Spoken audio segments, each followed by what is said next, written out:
একটা বাজভুল পাখির সঙ্গে ঝামেলা করে ফেলেছিল। সাহসী আর দ্রুতগামী পেরিগ্রিন ফ্যালকন আক্রমণ করেছিল এক মহান শিংওয়ালা প্যাঁচাকে। কিন্তু এরপর যা ঘটল সত্যি অবাক করার মতো। পেরিগ্রিন ফ্যালকনকে পৃথিবীর সবচেয়ে দ্রুতগামী পাখি বলা হয়। তারা 240 মাইলেরও বেশি গতিতে নিচে ঝাঁপিয়ে পড়ে। উড়ন্ত পেলিকনের মতো বড় পাখিকেও এক আঘাতে ফেলে দিতে পারে। সত্যি বলতে এরা পাখির জগতের আকাশের খুনি। যখনই ফ্যালকন আকাশে উড়ন্ত এক প্যাঁচাকে দেখল, তখনই বজ্র গতিতে সে আক্রমণ চালাল। প্যাঁচা শুধু তাকিয়ে রইল, আর সে মুহূর্তের মধ্যে অদৃশ্য হয়ে গেল। ঘটনা এখানেই শেষ হয়নি। কিছুক্ষণ পর প্যাঁচা যখন নিজের বাসায় বিশ্রাম নিচ্ছিল, তখনই হঠাৎ আবার ফ্যালকন ফিরে এসে আক্রমণ করল। এবার প্যাঁচা তার শত্রুকে চিনে ফেলেছে।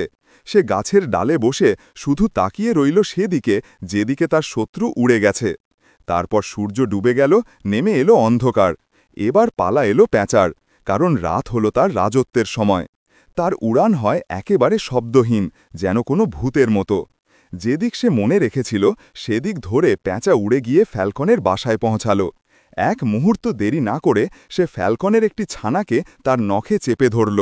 হঠাৎ মা ফ্যালকন জেগে উঠতেই হুলুস-থুলুস শুরু হলো, কিন্তু অন্ধকারে সে কিছুই করতে পারল না। প্যাঁচা এখানেই থেমে থাকল না।